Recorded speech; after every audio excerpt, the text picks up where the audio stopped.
sekarang ni bahan semua dah tersedia cikgu. Bagaimana pula langkah pertama sebab nak menghasilkan tripod kayu ni menggunakan teknik ikatan dan cantuman? Boleh Cikgu Fahmi tunjukkan kepada mereka di rumah? Okey, baik Mira. Jadi kita akan teruskan kepada langkah-langkah untuk menghasilkan tripod kayu yang mana kita menggunakan bahan-bahan yang sangat mudah didapati. Terlebih dahulu, langkah pertama sebelum kita menghasilkan tripod, pastikan kita hasilkan di atas permukaan yang agak kasar supaya tripod yang apabila kita mendirikan kayu nanti tidak akan jatuh ataupun licin lah. Jadi sangat mudah kalau kita membuat di atas permukaan yang kasar, contohnya atas kapet pun boleh jugalah. Okey.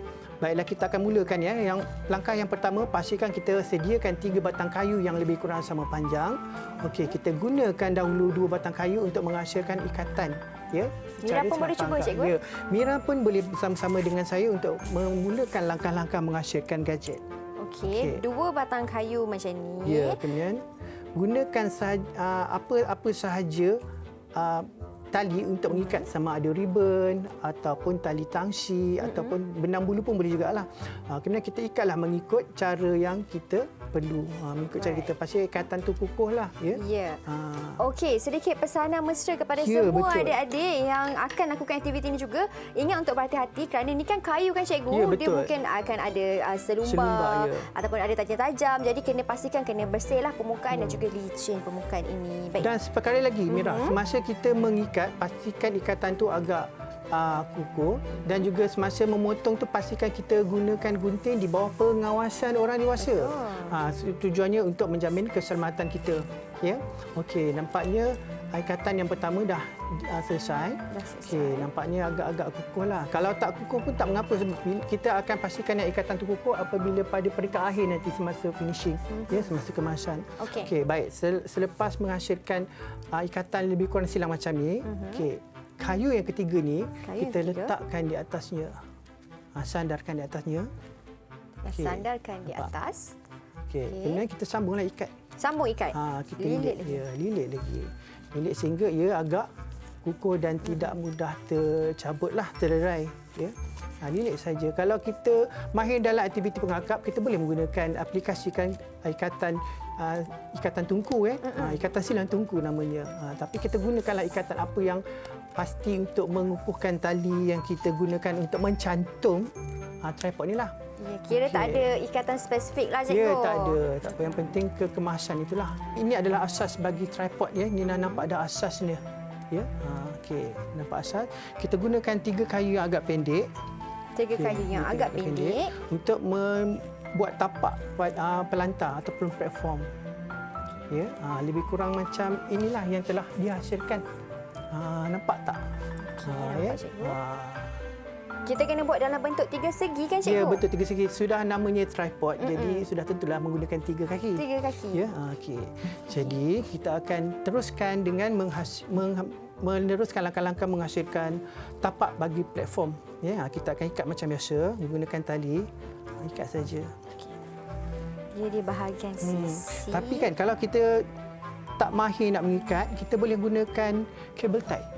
Guna apa cikgu? Boleh gunakan kabel tie. Oh, lebih mudahlah begitu. Tapi kita nak nampakkan yang kita menggunakan unsur-unsur alam dengan menggunakan cara ataupun kreativiti kita. Jadi kita nak nampakkanlah unsur-unsur kreatif tu dengan menggunakan ikatan.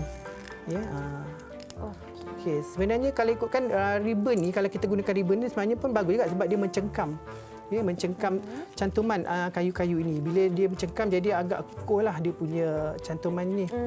Okey, ini kalau kita menggunakan benang ataupun ribbon kan cikgu? Ya, betul. Kalau kita nak gunakan kabel tie ni pula, macam mana cikgu cara dia kalau nak menggunakan sama saja, kita cantumkan dan terus ikatlah macam biasa. Kita masukkan. Boleh cikgu tunjukkan satu? Boleh. Di sebelah Saya tunjukkan sana. Kita tengok bagaimana caranya. Caranya mudah saja.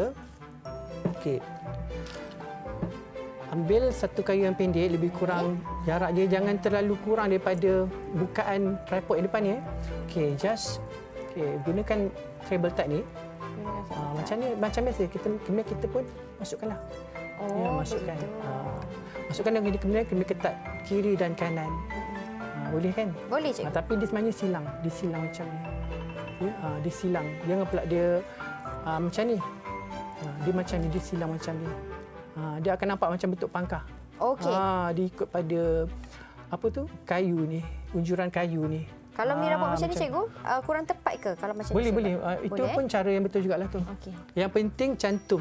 Sini pun sama juga. Ya, betul. Tak apa, kita memerlukan ketekunan ataupun kesabaran. Inilah salah satu cabaran dalam kita berkarya. Sebab berkarya ni bukannya mudah, tetapi kepuasan ada di situ. Betul, cikgu. Okey, sekejap cikgu. Saya nak pastikan saya punya kukuh. Tak apa, perlahan-lahan. Okey. Okey. Kalau kita mengikat menggunakan ribbon ataupun tali pun mesti ikatan yang samalah. Kita gunakan secara memangkah supaya lebih kukuh lah. Ya, macam ni. Kemudian kita balikkan supaya dia nampak macam pangkah. Okey. Ya. Okey. Kita habiskan ketiga-tiga penjuru untuk membentuk tapak platform. Mira punya satu. Inilah cabarannya Mira bagi yang pertama kali menghasilkan tripod. Betul. Memang rasa agak sedikit sukar ya, di situ. sukar. Tetapi ada kepuasan sebenarnya di situ kalau kita dah siap. Okey. Ini pun Mira ikat juga di bahagian atas supaya lebih ketat. Ya. Tapi tak apa, kalau ikatan ataupun lilitan itu agak tebal, tidak ada masalah sebab kita boleh cover dengan hiasan yang akan kita buat. Dan kemudian apabila gadget ini telah selesai disiapkan nanti. Okey.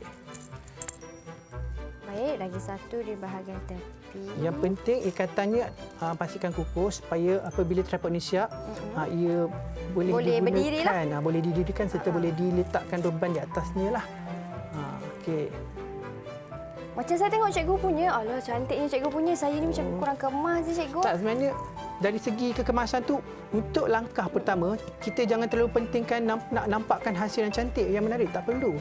Okey, langkah pertama biasanya memang agak kasar, tetapi itulah fungsinya bila langkah terakhir kita perlukan finishing ataupun kita perlukan kemasan. Ya, dengan menggunakan pelbagai bahan untuk menghias ataupun kita tutup tutup ketidakkemasan tu supaya menjadi nampak menariklah. Okey. Kalau macam saya punya ni kan cikgu, saya punya ni kayu saya tak sama, ini terpanjang sikit, ini tebal sikit. Dia akan mengganggu tak dia punya daripada segi keseimbangan? Sebenarnya dari segi itu tak ada masalah ya, sebab yang penting apabila tapak platform ni dah siap, kita boleh susun kayu, dan dari segi susunan kayu pun tidak perlu mengikut terlalu lurus. Ya, kita boleh gunakan kayu yang berkambing. Kat situlah nampaknya kreativiti sebab jangan terlalu nampak sangat yang macam perabot kan. Inilah sebab, seni ya, cikgu. Itulah seni. Cikgu nampak menggunakan ribbon. Ya, menggunakan sebab kalau gunakan ribbon ni pun dia agak, orang kata apa, ikatannya agak kukuh dan juga kemas kerana dia mencengkam kan. Okey. Selalu kalau kita sebut tentang tripod kayu ni kan cikgu, tripod kayu ni selalu lazimnya dengan kalau kita nak buat lukisan, painting kan kita menggunakan tripod kayu juga. Sebenarnya tripod ni sebenarnya banyak kegunaannya, bukan setakat kita gunakan untuk painting saja.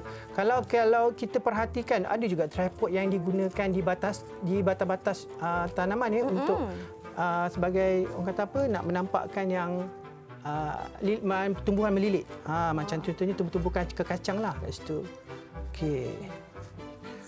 Ini nampaknya sudah hampir selesai. Terakhir saja di sini. Okey. Selesai. Kalau saya menggunakan macam ni kan cikgu, maksudnya saya kena potonglah setiap hujung-hujung ni. Ya, betul. Semasa memotong ingat mintalah bantuan orang dewasa supaya keselamatan sentiasa terjamin. Betul. Ya, okey.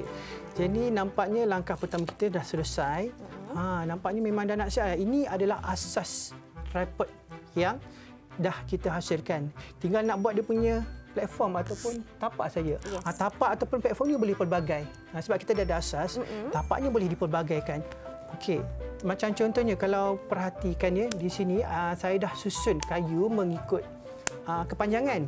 Nampak dari pendek ke panjang. Jadi saya akan gunakan kayu ni dan kemudian susun di atas tripod ni untuk membentuk platform.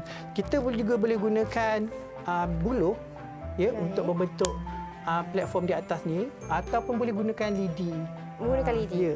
Ataupun gunakanlah kayu. Cardboard kita. Cardboard. Kita akan potonglah mengikut panjang dan juga kita susun di atasnya. Okey, baiklah. Kalau untuk kali ni, cikgu nak guna yang mana? Mira guna yang ni. Baik. Saya akan gunakan ranting lah. Okey, untuk ranting ni kita boleh gunakan lilit. secara lilit ke kacang, ya. Tetapi kalau tak tahu macam mana rupa lilit kacang, kita just ikat biasa saja. Ya, ikat biasa saja. Okey. Jadi terlebih dahulu kita akan susun kayu ni mengikut luas segitiga pada permukaan pada tripod ni lah. Ya, pada permukaan platform ni susun. Kemudian kita ikat macam biasa. Kalau kat sini saya tidak menggunakan susun kacang, ya. Saya gunakan lilit ikat satu persatu. Baik, itu cikgu menggunakan kayu. Kalau Mira menggunakan cardboard, cikgu kata Mira kena potong ikut saiz ni. Ya, betul cikgu? Okey, kalau macam tu Mira nak ukur terlebih dahulu. Jadi Ya, jom cikgu betul. sama-sama kita Jom, lakukan. kita Jom. buat. Okey, dah siap dah Mira punya platform. Mira menggunakan cardboard, manakala cikgu Fahmi pula menggunakan kayu. Dan saya menggunakan ranting kayu. Lebihan ranting kayu itu apabila kita susun, kita dapatlah ikatan, kita susun macam ni dengan menggunakan cara ikatan. Ikatan biasa. Ya. Berbeza sedikit cikgu kita punya platform. Ya, betul. Hasilnya berbeza kerana kami menggunakan teknik dan juga cara yang Betul. berbeza. Kita pelbagaikan, ya. Tapi cikgu Fahmi, saya punya platform macam mana? Lepas ke tak? Lulus ke tak cikgu? Wah, nampaknya memang lepas. Bila saya tekan, memang kukuh.